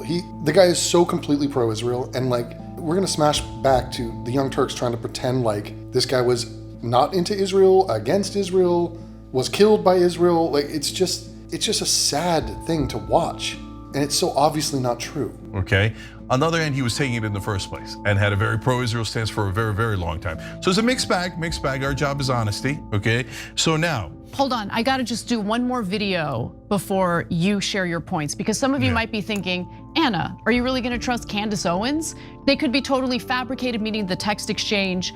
Well, it turns out that Charlie Kirk's producer, Andrew Kovic, has come out to talk about the veracity of these messages. Let's take a quick look at that. I want you to pay attention to how much of this she's about to show you. So her point to cutting to this co-host is to get him to say those text messages were real. The text message that simply said, a donor told me that he didn't like me bringing on Tucker Carlson, so he's gonna pull $2 million. And I'm not gonna be controlled by him. And so if they're gonna shit on me and I'm their biggest advocate, then they're gonna force me to not be an effective spokesperson for Israel because they're pulling funding from me based on some petty bullshit. Like, he was upset. The fact that you're gonna call me an anti-Semite, or you're gonna criticize and chastise me for bringing on an alternative voice that we can debate with, it's crazy. But Anna's just simply showing this clip to show you one thing. Those irrelevant texts that prove and establish nothing were real. Started this show to address some of the things that have been going around on public, namely about a group text chain that has been made known and released by Candace Owens. And I just want to address it head on because, that was a screen grab that I had shared with people. So it is authentic. So there you have confirmation that the messages are not fabricated, they are real. Go ahead, Cenk. Yeah. That's it. That's all she wants. In and out. Quick and clean. Good job, Anna. Now spin it and be like, well, I guess it's real. We can trust Candace Owens. Those worthless and pointless text messages establishing what do you think you just proved? Confirmation that the messages are not fabricated, they are real. Go ahead, Cenk. Yeah. So, no, Cenk, why don't you hold there? Anna, I watched the video that you just showed us 10 seconds from. Here's what else Charlie Kirk's co-host had to say about Charlie Kirk and Israel. You retarded hag. I want to take the start of this show to address some of the things that have been going around on public, namely about a group text chain that has been made known and released by Candace Owens. And I just want to say that, we have to let free speech be our North Star here, okay? Charlie was adamantly free speech, and I am not personally going to impugn anybody's character who is asking questions and looking for answers, all right? And I will say that text chain is consistent with public frustrations that he voiced many times. And I know, Blake, you were in the trenches on a lot of this stuff because we were workshopping how we were going to do the tour and what he's going to get asked about Israel, what was he going to say. And this is consistent with things that he told his friends, people that are, in the wider movement about his wrestle that he was going. And so I just want to say, what is the truth about the way Charlie felt about Israel? Well, it's complicated and it's nuanced, and it was a wrestle that was going on for months, and it's probably somewhere between the BB letter and the text group text. I don't even think there's a between about it. I think those are entirely consistent with the exact same worldview. Yes. Charlie was not hiding things from people. People are going to try to make you fixate on a particular quote or a particular line to make you think that there was something hidden. There was nothing hidden about Charlie's views on Israel. I worked with Charlie on every major issue that we talked about, immigration, abortion, the transgender stuff. And he thought about the Israel issue a ton, all the time. It was in the news all the time. People cared about it a lot. He cared about it a lot. Just before the shooting happened, I finished reading, this is a 700-page book about the history of the Israel-Palestine conflict. I read this book because Charlie said, Blake, get really well-versed on this so you can help me whenever it comes up and just know stuff off the top of your head. Yeah. So I read it for that reason. If you want to know Charlie's views on the Gaza war, he wanted the war to end. He didn't want America to take Palestinian refugees. He was annoyed when people advocated that. He didn't want American troops on the ground there or with any other war. And he was upset when he saw stories about churches being damaged or Christians being killed. But at the same time, he recognized Hamas started the war. Hamas could end the war. Israel ultimately represented European civilization. Hamas represented Middle Eastern barbarism. And Hamas were the chief evildoers, and people who supported them were almost always supporting them for these bad, anti-civilizational reasons. Yeah. That's what his view was. And he was public about that. And then as it continued, Charlie talked to young people all the time. He could see what was going on the internet. He could see among young conservatives, there was a big shift to be hostile to Israel. There was a shift big time on the left, but it was also visible on the right. He could tell anti-Semitism was rising in America, and that upset him. Charlie was public about this. He loved Israel, he cared about Israel, and he cared about how that and he wanted to help the pro-Israel movement. Yeah, and I want to play this. It's a long clip, but I said something on the Alex Clark show that was, in my mind, completely consistent with Charlie's public views about Israel, and that is something that he expressed very publicly on Megyn Kelly. Now, I know this clip has gone viral, but I think it's worth playing again. So here's Charlie in his own words with Megyn Kelly, cut 65. And I will say this, the behavior by a lot, both privately and publicly, are pushing people like you and me away. Not like we're going to be pro-Hamas, like we're going to, but we're like, honestly, the way you are treating me is so repulsive. I have text messages, Megyn, calling me an anti-Semite. I am learning biblical Hebrew and writing a book on the Shabbat. I honor the Shabbat. Literally the Jewish Sabbath. I visit Israel and fight for it. And there's another article out in the Times of Israel today. I could read it on air. I was just reading before I got on.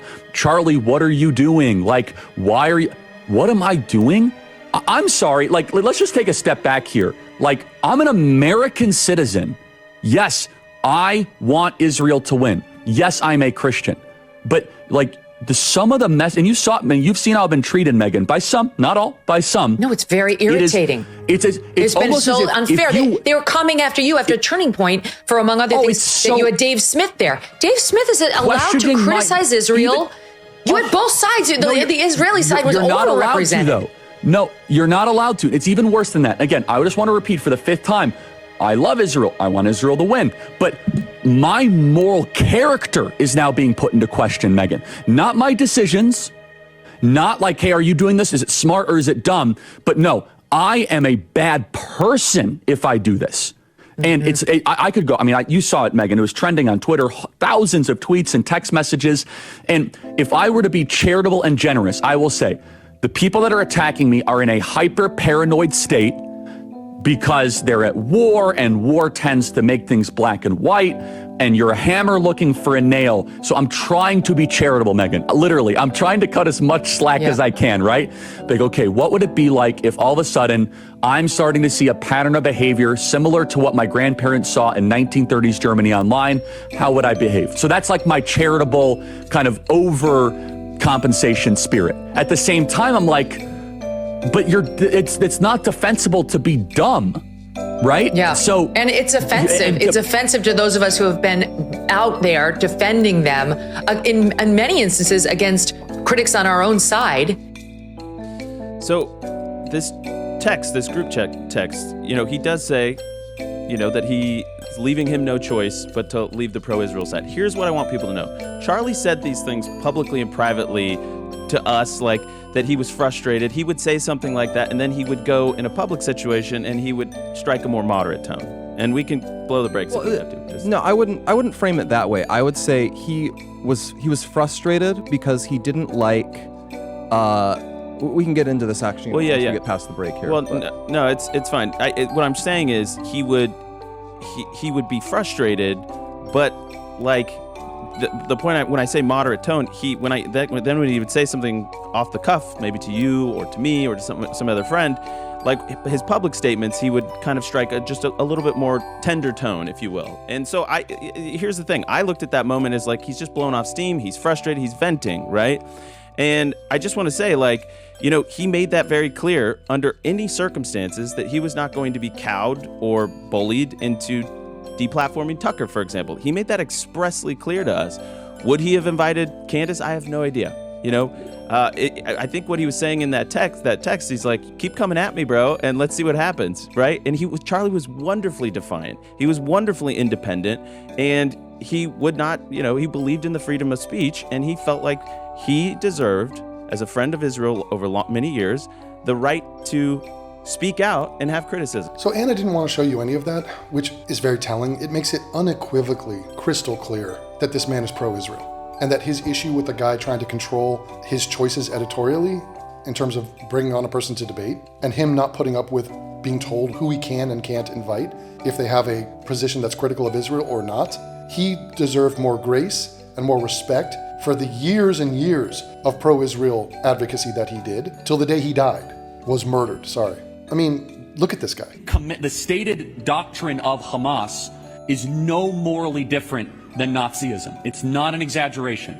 It's not about land. It's not about winning hearts or souls. It's about killing Jews.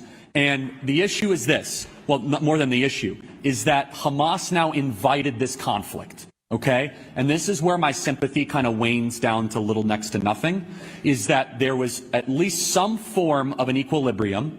They were in Gaza, Israel is in Israel, and on a holy day in the 50-year anniversary of the Yom Kippur War, they decided to go into kibbutzes, which I know that you denounce. But at that point, they're going to F around and find out, and Hamas should be obliterated for that action. Thank you very much. I was going to ask you, you think that 1000% correct. You know, they effed around, they find out, you know, you commit October 7th, you're going to get it. And that student, I think, probably did get informed there. You know, there are some debates where I think, you know, nothing happens, but perhaps he learned something. Here is Charlie Kirk against this very angry / you know, excited individual who is anti-Israel. And he learns that Palestine doesn't actually exist. Check it out. Israel should displace the Palestinians from Palestine to Egypt and Jordan? It's a tough question. I will say this, guys. I'm happy to do the whole afternoon on Israel, but let's try to get at other questions. But that's what I'm. That's I'm what not I'm blaming you. I'm just okay. to the audience. Yeah. It's a difficult question. I don't know what the solution is. I don't. So you think it's right for them to ethnically I'm not saying it's cleanse right. them? I'm saying the solution is very difficult because the people of Gaza have shown that they are incapable of self-government. Sure. Incapable. That when they are given self-government, it becomes a terrorist hotbed, and it becomes a nightmare for the Jewish people, and war ensues. So I don't know what the... Right, but my question here is, do you think it's ethnic cleansing to forcibly tell them to get out of Gaza? Again, I'm not even saying I support it. Because this is what Trump said. I know what Trump said. I'm not even saying that I think that's a good idea. I do want someone to tell me what the solution is, though. Because that's an idea. Yes, Egypt actually offered the solution, but Trump actually was against it. What would you say the solution is? The solution is to have an Arab state to govern them, basically, and for Hamas not to be in control. That's all I'm saying. Right. So we had something close to that, though, for years, where Gaza was controlled by Hamas. Gaza democratically elected Hamas. In 2006, that's correct. Yeah, but they weren't able to democratically elect again after 2006. Yeah, that's correct. Because the people liked it. It's not because people liked it. It's because they didn't have any other choice but to do that. We don't know. You might be right. I might be right. I think I'm right. Let me tell you why. Okay, why? Because when the terrorists went and killed a bunch of Jews on October 7th. Yes, I know that a lot of people were happy to see. Yes, and why? Why is that? Why is that? Because it didn't start on October 7th. It didn't start on October 7th. Yeah, but this is where we're going to disagree. Okay. So I look at things in the term of right and wrong, sure, and just and unjust, not oppressor or oppressed. A different worldview that could be on the left, not saying you are, would say, hey, the people of Gaza. Yeah, I voted for Trump, by the way. No, I'm not saying that. For sure, great. We just might not agree on this issue. The people of Gaza. Some people would say, hey, it's been a bubbling up problem. We're going to justify what's happening on October 7th. We look at that and we say it's never acceptable to go and kidnap and to go throats, unprovoked, unprompted. Sure, it's against international law. And I believe that Israel as well, like where they did a lot of things that were against international law as well. Well, I don't quite know what that would mean, but yeah, I mean... War crimes? Such as mass people? Yeah, man, it's just, again, I don't want to keep going in circles, but it's like, I can't see a single instance of Israel going out of its way to kill civilians. You don't see it in a single instance of what? Israel going out of its way to kill civilians. I see Israel going out of its way. So you don't believe what they've done is genocide? No, of course not. Because, all right, let's get our terms. Let's just go, what is genocide? A genocide is mass a certain group because of their ethnicity, race, or culture or religion. So was October 7th a genocide? it wasn't a genocide. No. By your own Well, definition. yeah. Let me tell you why. Because the ICJ now is investigating Israel. They're not investigating Hamas for genocide. If you know that. Who? The ICJ? Yeah, the ICJ is anti-Israel, has been for a while. Oh, okay. Yeah, sure they are. Why do you say that? Well, because they're funded largely by Arab They're funded by who? monarchies. Funded by who? Hamas? Like by Qatar and Saudi Arabia and by very wealthy Gulf dictatorships. But I just hold on. You're trying to say that Hamas was not investigated for what happened on October 7th? Hamas is not being investigated by the ICJ of doing a genocide. Yes, that is correct. Have you watched the videos? I have watched the videos. And Yeah, what that do is you- correct. I feel like you it's- saw the- I did you- think- I did you think see the Hamas- one I where think the- Hamas- And Okay. when they were laughing, you saw that one? Sure. I think.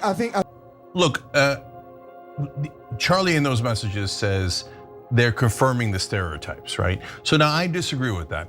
I want to make an important distinction. So the problem with stereotypes is that they're applied in a blanket way to everyone in that category, right?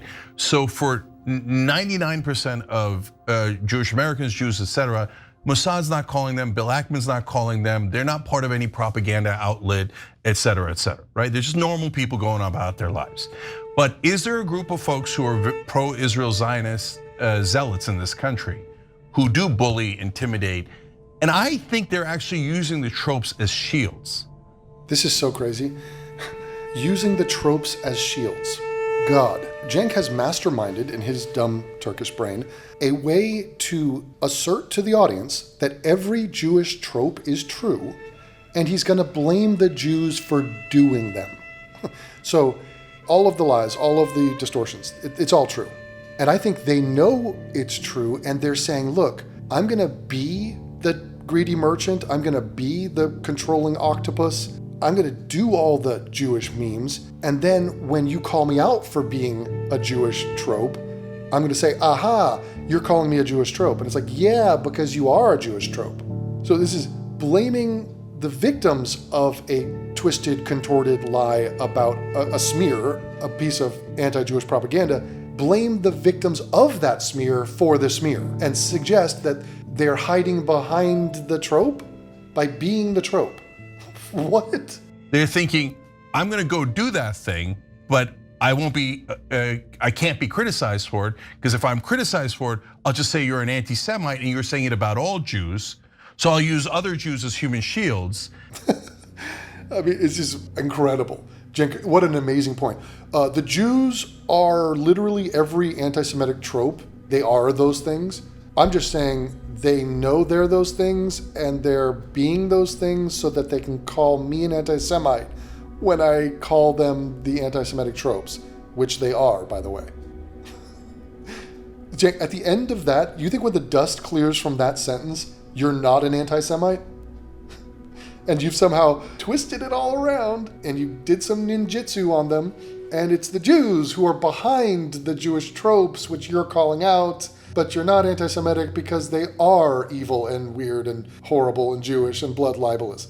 Okay, and within about 10 seconds, Anna's gonna do the Jewish merchant trope on his show, and he's gonna say nothing about it and not condemn it, because it's true after all. Those sniveling, plotting, evil Jews. And so I'll just do every one of the tropes because you're not allowed to criticize the tropes. Now, the other 99% aren't doing that at all. Okay, so don't take it out on them, right? It's just the billionaires in America. Yeah, but kinda. Yeah. Yeah. I mean, Okay, Larry it's Ellison, Bill Ackman, it's etc. the Ellisons snatching up, social media platforms, CBS, installing Barry Weiss as the editor-in-chief of CBS News. Are you kidding me right now? Oh God, a Jewish woman? Oh my God, are you kidding me? We should put an intern from Cal State Northridge in there. You think we don't see what's happening? You have David Ellison now making a play to buy CNN. Yeah. You probably didn't like Jeremy Diamond's reporting, did you? Anyway, it's disgusting. What's happening right now is so utterly disgusting and so brazen. Yeah. But we're supposed to sit here and pretend like it's not happening. Yeah. Oh, it's a trope. It's a trope to acknowledge that this is happening. Okay, great. I guess I'm repeating an accurate trope. Wow, she's just brazen. She's doubled down, 10 toes down, 10 neck veins down. She's saying that Jews are the tropes.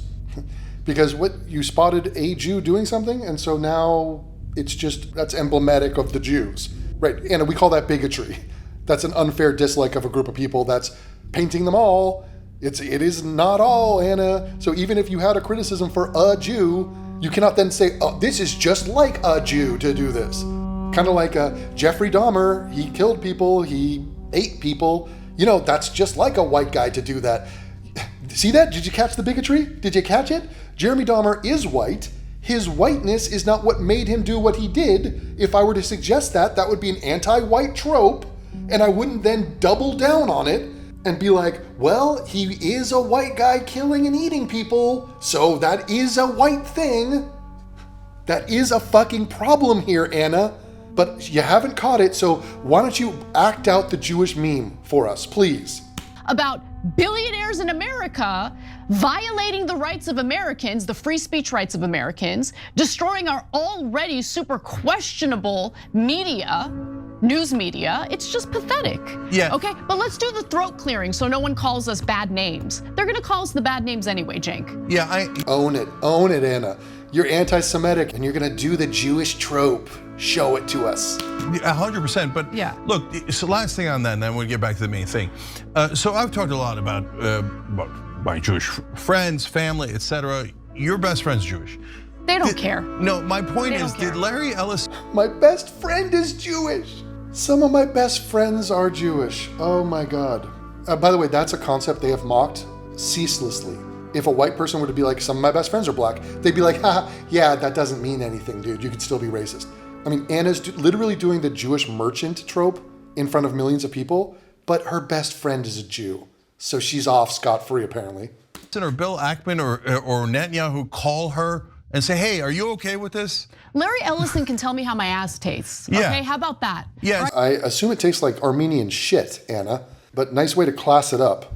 I'm glad our news commentary on the internet has blossomed into what we're witnessing here. A disgusting, weird Oracle founder going around talking about like, yes, we're gonna surveil everybody. Everyone will be on their best behavior. Yes, you're a freak, you're a total creep. Anna, the freak and the creep is you. You are embarrassing. You're embarrassing yourself. Apparently you're beyond being ashamed of how you are performing here. Okay. All right, so creep. So my point is, do not put Larry Ellison's actions on our friends. No, I don't. I don't, because I'm not an idiot. Okay, I don't conflate a nation state with an entire group of people. Right, Anna, that's why you said the chosen people act like demons. That's your commentary. And a nation state, so it's all Zionists? Well, that's like 90% of the Jews of the world. So, I mean, are we splitting hairs here, Anna? Oh, but no, I'm nuanced. I just did the Jewish merchant meme in reference to a single Jew, but it's for that one Jew.